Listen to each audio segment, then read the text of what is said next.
Welcome to Holistic Health and Healing, a show offering solutions for the body, being, and beyond. In each episode, we discuss topics that empower you to take a holistic approach to step into your unique voice in this world. Now, here are your hosts, Dr. K and Hank Sedelath, the Sonic Shaman. Good morning, everyone. Welcome to our new time, 10 a.m. every Monday. And we are talking today about something that we all run into is overthinking situations, because we so often, just like in the description, we have this inspiration from the soul and we have a knowing of like something we should do. And we just know that it's right? But then the mind gets involved. And the next thing you know, we're talking ourselves out of our own knowing. And so that's what we're talking about today. And as always, you're welcome to ask questions, make comments, and we'll go from there. We already have Magic Mike saying, how does it get any better than this? We have Megan Harris saying, hi, Hank, great advice already. It gives me a little heart. And I think I don't never know if that's a high five or like the prayer hands. I'm not sure. I think it's the prayer, like hoping, praying, asking. I don't know. Thank Either you. way, high five for great advice or praying for better advice. Either way. There is a hand. Okay, emoji. maybe that's it. Yeah. But anyway, and I know Dr. K's talked a lot about it on past shows, like over squeezing the sponge, and that's like just another analogy of overthinking. And where should we start our conversation with this amazing? A little different. It's like different. Happy Monday, everybody. So Monday's the thinking day, right? So this is apropos, like we're priority thinking into the week and what are we going to do for the week and planning for the week. What is this week going to entail? Overthinking, like one of my mentors calls it stinking thinking or thinky. Right. Thinky. And the title here, Link Don't Think, when I was studying mediumship at Fellowships of the Spirit in Lilydale, that was what the biggest advice to psychics and mediums were, you link, don't think, because as a psychic medium, as you're getting the information, if you start to analyze it and think about, okay, what does a symbol mean? Then the interpretation gets lost because like the information's for the other person. So like link, don't think is like probably the best starting advice. You really want to be connected with that soul.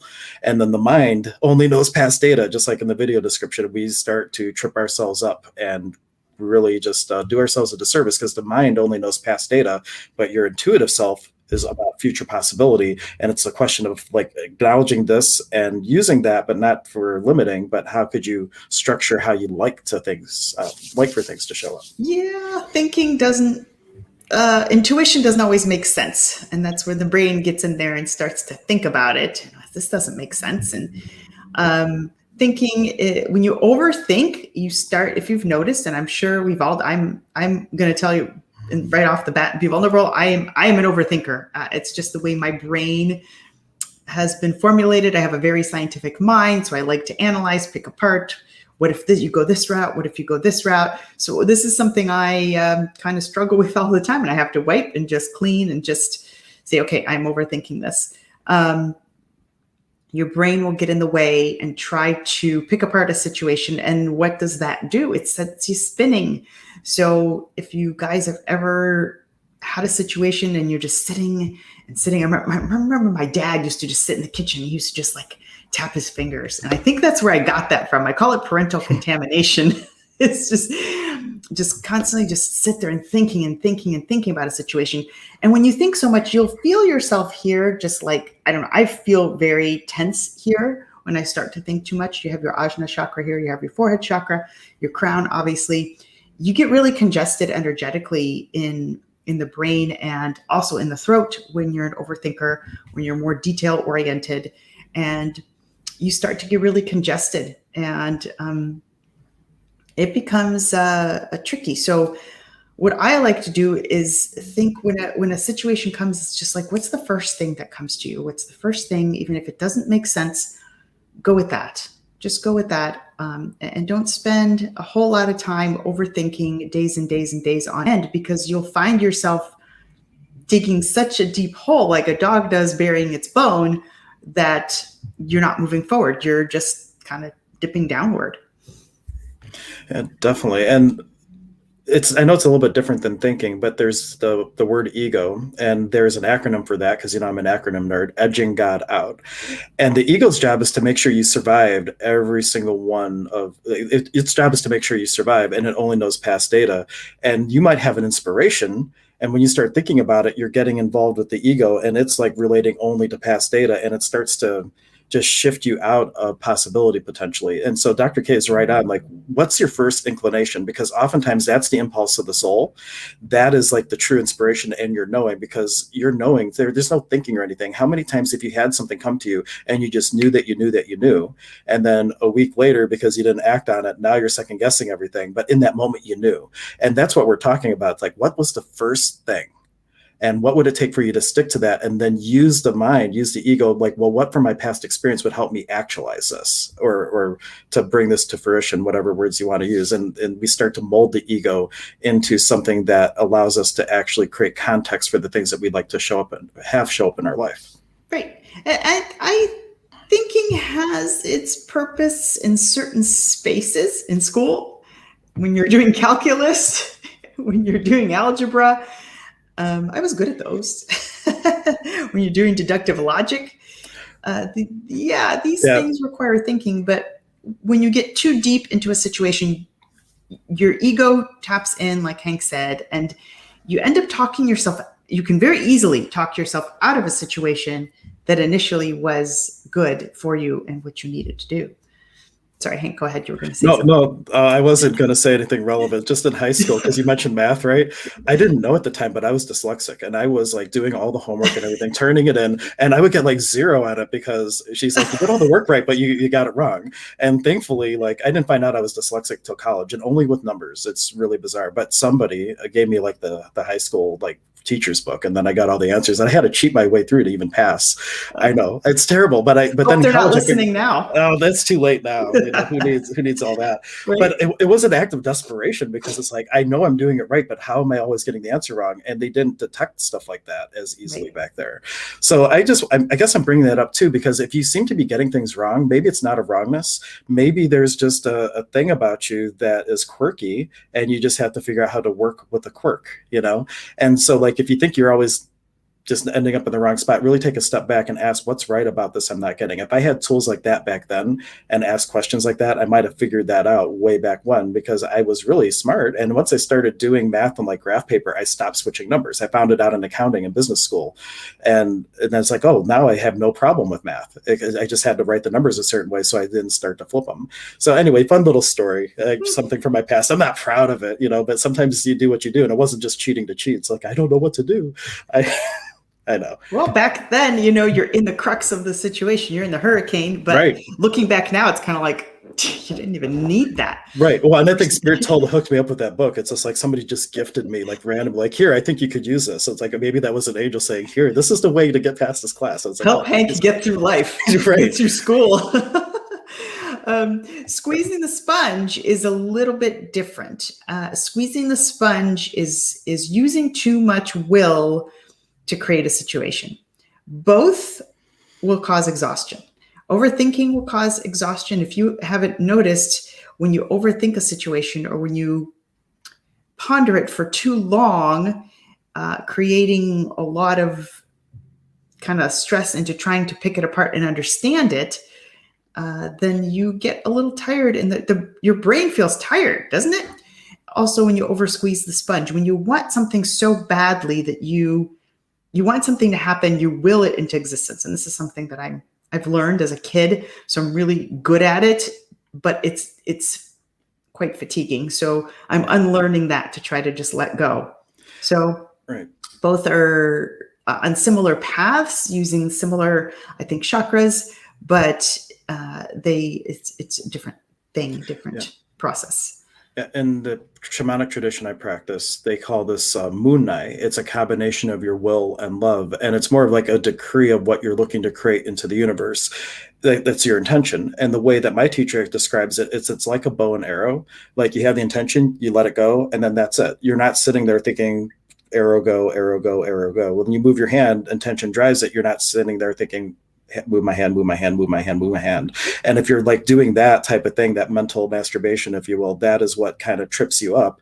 And now you're like overthinking it in that context too, because it's about the intention, and then asking the question, hey, what could I do as a contribution to actualize this? Because it's thought, word, and deed. And you have the thinking part, you have the intention, that's done. And then it's like someone who wants a job that says, hey, universe, I would like a job, but they never do a resume. Eventually they'll get laid off or something. But what if they ask the question, what could I do to help the universe out? And now they're doing the resume and they're actually looking for work. Like, you have to take the action as well.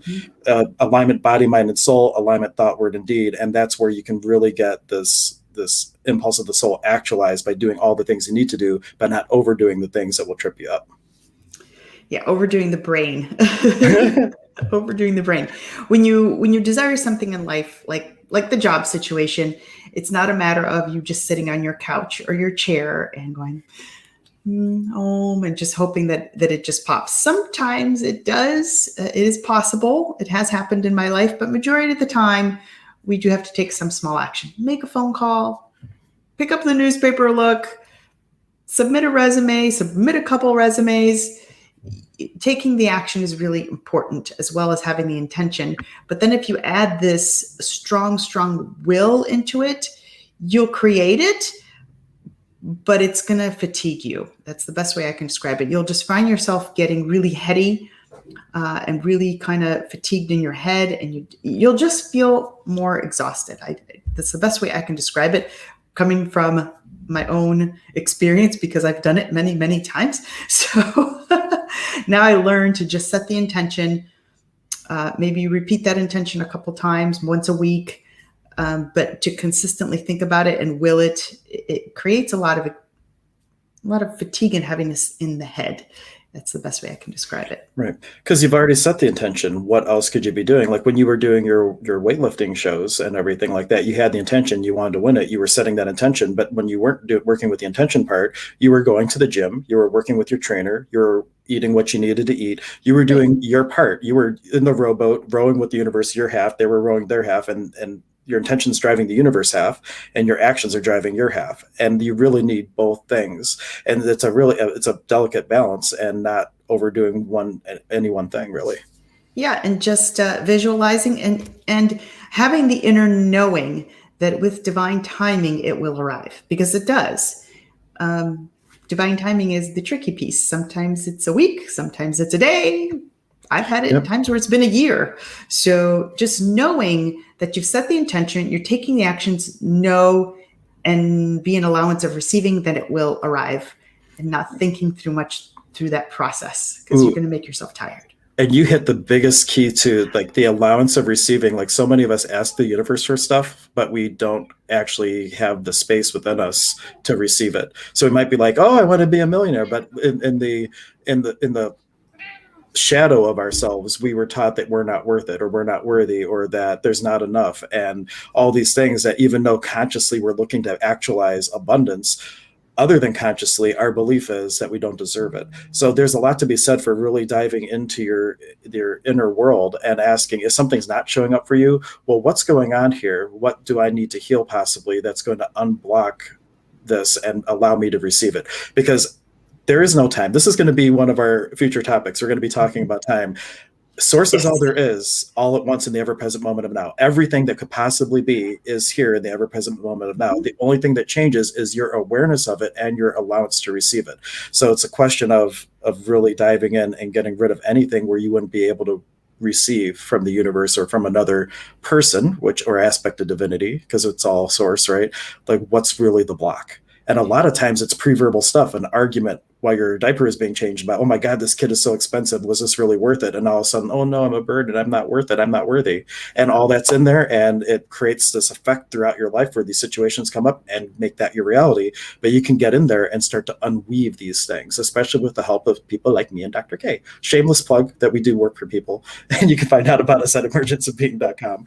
But truly, whether it's with us or someone else, like, start diving in and really getting into that stuff that's like tripping you up. And you can start to actualize almost instantly in your life with ease if you are not blocked to receive. Look at that. I think I kind of rhymed there. You did. All right. Yeah, I was kind of planning it. And the overthinking pops in there too, because when we say things like this, people start overthinking their situations. It's like, oh my gosh, what happened when I was a child? Okay, now oh my gosh, I've been this and this. And then you can go into this spiral of spinning, of trying to figure out where you became undeserving, or you've created these feelings of undeservingness. That's a big one, because I think a lot of people were taught that they don't deserve, or when somebody gives you a box of cookies, you got to return that box. Don't return that box empty, that sort of thing. Yeah. Oh, no, that is one of the things that really trips up receiving, since you brought that up, is we have this idea that if somebody gives something to us, it creates an obligation. Yeah. And there's some people that don't want to receive because, oh my gosh, if I take this, what do I have to do for them back? And I don't want to obligate myself. And so we shut down receiving from people, from the universe, because what if it obligates us? And that's a big thing that we talk about in access consciousness, is about being able to receive or gift to people without creating obligation, because that's what true kindness is. Like when you're truly kind to somebody, you're not looking to get anything back from that situation. But if you're giving a gift at Christmas and you're thinking, well, I hope I get a gift back that's at least the same price or something like that, you're giving with an obligation. And is that really a kindness or a gift? And really look at your own motives, because if you're doing that, chances are, since we're all one, the universe is mirroring back what you're putting out there. And if you can shift, everything around you can shift. It's really amazing how that works. Yeah. Yeah. That's a big one. I was taught that too. Now I just say thank you, and I graciously accept your help, whoever helped me. And I just say thank you. But that's a common one of, oh man, I'm going to have to help this person. I'm going to have to pay this person back.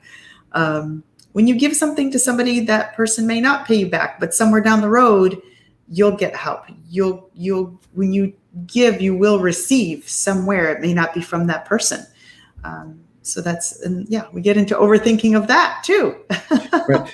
And if you can look at every interaction as divine reciprocity in the space that we are all one instead of separate, every gift is naturally complete because you're gifting to yourself, if you can really think of it that way. And that's when it is going to come back. But if you're in like the relative, that's where we have like gifting and like you have to give and receive. And it's really more like tit for tat. Is that tit for tat? I don't remember the saying, but like that's the obligation idea. Yeah. So like it's really like to be in the world but out of it, to be in creationship with everyone. That's where you're acknowledging everything as you, instead of relationship with everyone, which is acknowledging everything as separate. And there's two totally different dynamics. And you might be really good at gifting in one-ality in certain areas of your life and really bad in other areas of your life. So it's really a broad spectrum. It's not like one tool fits all thing, because we have different departments of our life and we might function differently in each department. So you really got to look at, okay, with the relationships, it's like this, with money, it's like this, with health, it's like this, and really dive into all the different aspects of your life, because we sometimes just like to work on what's easy. And you have to really be tenacious to go for the stuff that's really holding you back. Yeah. One thing that's coming through a lot with the overthinking is, how much do you guys overthink yourselves? I did this wrong. Oh man, I shouldn't have done that. I shouldn't have said that. Crap, if I wouldn't have done that, if I wouldn't have said that, this wouldn't have happened. Now, and you keep repeating that program and that situation in your head. I've done this. I've done this. I got a clearing for that. Go for it. We need it. This is a clearing from access consciousness, and this is one of my favorite ones when this shit comes up, and I've been using it a lot in the last couple of weeks. So every place where you're judging past actions based on current data, destroyed, uncreated, right and wrong, good and bad, pot and pock, all nine shorts, boys and beyonds. Because when you make the choice, every time we've made a choice at that moment, based on the data that you had, you made 100% the correct choice that made sense for you in that moment. You might have known a second later, well, I wish I could have chose differently. That doesn't mean you made a bad choice. But now we're going back with the current data that we have, we're seeing how it turned out, and be like, oh my gosh, I could have, would have, should have, blah, blah, blah. But no, you made 100% the right choice at that time. And now it's just a question, well, what choice could I make now that will put me back on track to what I would like to create and have show up in my life? Right. That's a big place where we overthink, overanalyze, overshame ourselves for and set ourselves spinning with things that we've done. And some people are still hanging on to things from the past that they've done that they're still repeating. So that's another process of overthinking.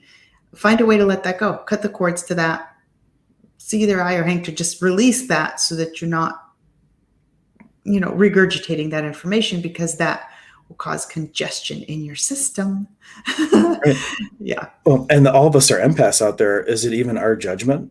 Or are we taking a projection from our parents or our friends that were aware of the situation and they were judging the situation and really we're cool with it? Because even as a kid only knows the raw experience of what happened. Every judgment they learn Every judgment they learn is from us, It's from from the us. parents, Yeah. from the family, from society, all that stuff, even abuse and everything. All that was just pure experience. And then we get projected on about, oh my God, that was terrible. Oh my gosh, that should never have happened. Oh my gosh, that person needs to go to jail. And like energetically, we pick up on that and we take on that judgment when it was really conversations with God brings out up that beautifully that all of life is a meditation. You can label every experience as you like. You could label it all as perfection, but we are taught to judge it. And worse than that, we're taught very young to value other people's judgments over our own, even though technically all judgment is self-judgment. But think about like, oh, what will the neighbors think? Oh, you're embarrassing me. And like, we're taught to like value that judgment over our own knowing, over our own being. And it can be really difficult to unprogram all that. These are all different branches of overthinking. So it's good. Yeah. These are overthinking is not just, it's a very broad topic with a lot of branches. So, right. Yep. In AA, we say if you're thinking, you're stinking, because your mind is your worst enemy. Like you really get in there and you just relive these things, or you have resentments. Oh, that person did this to me. That's the other one. You're overthinking when you have this victim mindset. And at the end of the day, if you really can think about, hey, I'm the only one in the room, you're the common denominator in every experience that shows up. And if you play the victim in anything, you just gave away your power as a creator to another aspect of divinity outside of yourself. But if you can take accountability and responsibility for everything, you can begin to change everything. And I know that's a hard sell for some people, because if you think of all the trauma and drama in the world, oh my gosh, I'm responsible for that. Yeah, you're the only one in the room. And from your choices and non-choices and where you're at, that has created the morphic field for that to be in the world.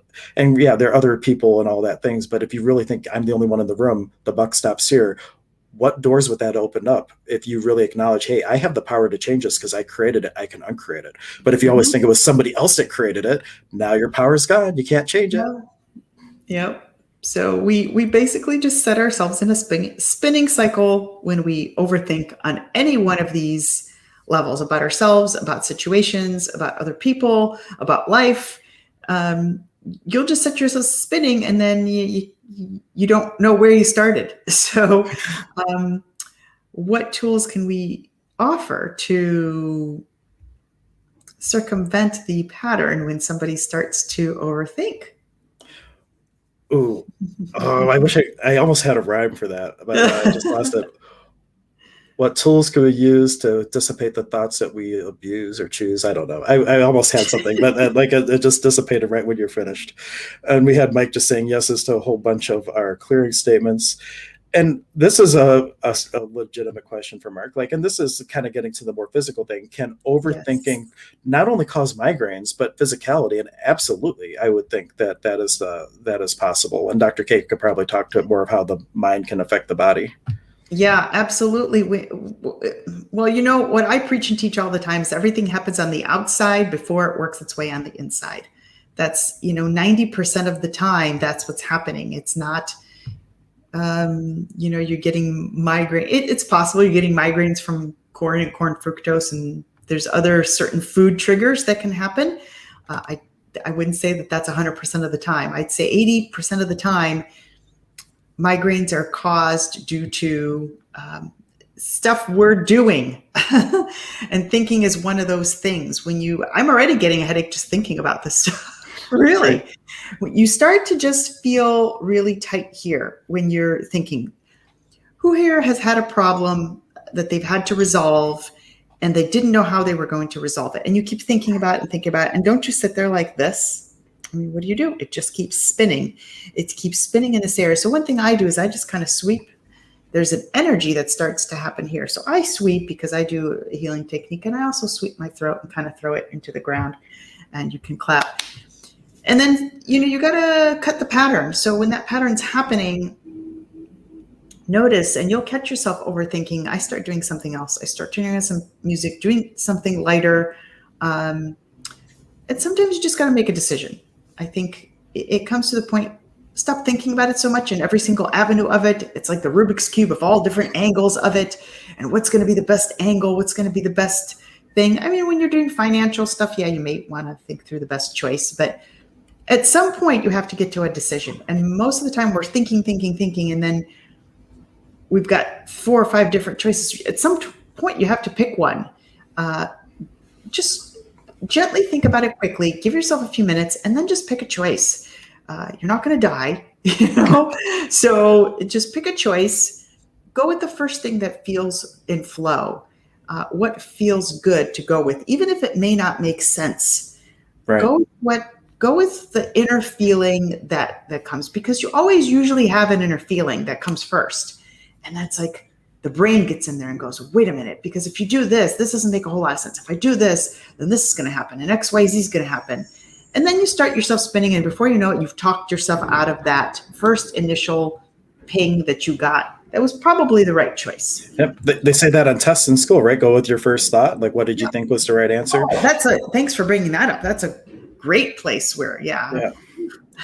And a couple other things. When it comes to physicality things, one thing could be caused by overthinking, but we're all empaths. And just recently, like the last week, my wife was picking up on all this stuff and like having like this physical thing going on. I'm like, well, truth, is it yours?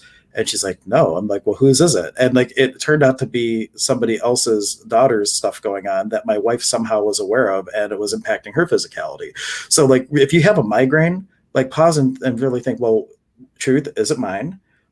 Is it someone else's? Is it something else's? What if there's an entity messing with you? Like, maybe you need to do a clearing, or maybe it is your own stinking thinking that's creating an imbalance and causing something physical to go on. I had over a month ago, I had all these back issues going on, and healers go to get healings too. I went to Dr. K, and she's working on it, and it was all the stuff about guilt and shame and all these things. And as I worked through it, it was like my Geiger counter of doing my inner work, because as I was doing work, it would get better, and then other stuff would come up, it would get worse, and then it would get better, and then it would get worse. And then I had some really difficult conversations, and that pain evaporated like in a day, just gone. And it's like sometimes pain is something that you're aware of, that you're not willing to acknowledge, that the body's acknowledging for you. And the best thing to do is say, thank you, body, for letting me know. And like, okay, what can I do with this? And you start doing the work. So it's a very dynamic situation. You don't want to overthink, but you also want to ask questions to identify like, really, what is this? Because it could be a lot of different things. That's a really important thing that you brought up, acknowledging what the body's acknowledging for you, because majority of the time, I think the individuals on this planet are not acknowledging what the body's trying to tell them. Right. Just like push it to the side. Yeah, nope. When your stress is getting too much, when things in life are getting too much, a relationship's getting too much, something really, really needs addressed, yet we shove it down, push it away, don't want to deal with it. We're going to distract ourselves with something else. Like I have a client now that she distracts herself. I can see it. She's distracting herself with a lot of different things because there's something on the inside that really wants to be healed and isn't, because she's taking on we tend to take on so many projects so that we don't have to deal with what's going on. Yeah. And the pain's just going to get worse and worse. It's going to keep telling you and telling you and telling you until you deal with it. But yeah, body's like, pay attention. Right. They don't even realize. They're just going to go to their doctor and, can you give me a pain medication? Can you solve this problem? So when people come to me with, rheumatoid arthritis, fibromyalgia, all these things, it's usually there's something that has built up, layers and layers and layers and layers of stuff that need cleared so that your pain can improve. And then sure, we can give you some supplements, but the supplements alone often, and this is the cases where they don't work really well because there's something underneath emotionally that really needs clearing. Just like Hank said, once he dealt with some of these things, a lot of that stuff evaporates. It's like, okay. Yeah. And then ironically, somebody else that was involved in the scenario, all of a sudden they had back pain in the same place. Isn't that interesting? But now they're working through that. So like, it's just a really interesting dynamic that we can create with our fellow travelers here in this wild ride of the game of life. Two other things, and then we'll kind of wrap up. I want to make sure, like, we're at the 29-minute mark. So here's some tools. You want to go back and maybe listen to these. This is a clearing for the acknowledgement stuff. What are you aware of that you're not acknowledging that the body is acknowledging for you? Everything that allows that, destroy and uncreate it. Right and wrong, good and bad, pot and pock, all 9 shorts, boys and beyonds. The other tool, is it mine? If it's not yours, return to sender or return to source, and you don't have to hang on to it because so much stuff isn't ours to begin with. And then really, what is your knowing? and don't go with your thinking. What do you know? Because if you know what you know, then you can really put the thinking to the side, and you can use your thinking for, like, in terms of like trying to talk yourself out of it. You can start to really say, well, what's my action plan to actualize what my knowing is? And then it can become, your thinking can be a dynamic tool and not a trap, if you can really focus on what you know and not letting yourself get talked out of it. Absolutely, because overthinking will affect your mood, it will affect your soul, it will affect your energy. You'll notice these things. You will notice when you're overthinking that you just don't feel so great. So my tool is really, I just kind of sweep. I go back to, okay, what did I know before this whole thing started? What did I already know? And then it's like, I'm just going to go ahead with this choice, and move forth, because I know what it does, and I know it's going to spin me out of control, and that's not going to be a good thing for me. So, yeah. And if people don't know where to start, twice a month. This month, or September's a little bit different. We normally have on the first and third Mondays, we have a clinic. Next month, because of Labor Day and something, I'm going to be on a cool radio program, and I booked it on a Monday when I should be having the clinic because I wasn't looking at my calendar. But I'm going to be on the Sovereign U, which is like a really big program, and I will make like a post about that if you guys want to tune in live. So it's a big honor to be on that show. But in the month of September, it's going to be the second and fourth Thursday of the month we're going to have the clinic. So we're still having the clinic. We just had to bump it a little bit, and that is available either virtually or in person at Emergence of Being. And we do it in this office now. We put you in a chair. I have all my sound toys, and Dr. K has all her tools. And we really just do like this 15-minute focus session to really get rid of all the stuff that's not yours, balance you out, so you have just a good baseline to really start diving into these things. And we're available also individually. If you just go to emergenceofbeing.com, you can connect with either of us for like private sessions and things. But if you don't know where to start, that's a great place to start. Yeah, absolutely. And anything else, any final, other thing is we're going to start doing little pre-recorded videos to drop on like Wednesdays and maybe Fridays. So like we won't be live, but we'll drop these little videos like to get you over the hump of the week, or maybe give you a little inspiration going into the weekend. So you can look forward to that probably starting a week from now. So we'll still be live every Monday, and then we'll have these little videos to drop throughout the week. Absolutely. Yeah. We're going to try to give you guys some things to get you through, little tips and tools. So those will be really short. Yeah. And then hopefully next week too, I'll be on with Deanna again doing the sound and the fury. So that's going to be super awesome. She does like crystal grids, and then I do the little sound, and we just live stream that, and that's super fun. And hopefully that will start next week. Hopefully soon. We just have to get back on our rhythm. It's been a really chaotic last month, but it has. There's continues to be a lot of change in the world, guys. So that's my last little tidbit. I feel to say that there's more coming. There's some upheavals coming. It's just what I'm sensing. Yeah, well, the only thing that never changes is that everything changes. And as soon as you can really know that, you'll stop trying to stake your territory and never change, and go with the flow. And in shamanism, we say you're like riding the waves of creation to where you like to go, to where your destination is. And so it's really about feeling these flows and feeling what feels like to you, and starting to really create with the universe instead of against the universe or trying to stay still. It's like we just did a whole thing on flow. If you go back to last Friday's video, it was all about staying in the flow, and we had a lot of great tips if you want to check out that episode. Yeah, don't create resistances in your life. Yeah, we have enough stuff. It's way easier if you just surrender to the game of life. It doesn't mean you're giving up. It means that, hey, I recognize that there's these flows, and I'm going to surf and play and really create with what's going on for the collective, and really, be ahead of the curve instead of against the curve. Going with the universe and with the way things are going, versus digging your heels in, freaking out, and not moving. Awesome. Being in flow. But thank you guys. There are links to everything that we talked about in the description, including the clinic, if you want to check that out. But we will see you next Monday at 10, and you might just see a video drop here or there in between. All right. Have a wonderful day, guys. Bye-bye. Bye, everybody. Thank you for joining us today for the show. Holistic Health and Healing is part of the Emergence of Being Contributor Network. Visit us at emergenceofbeing.com for all of our contributors' content and to learn about our services and upcoming events. Please take a moment to subscribe to the channel.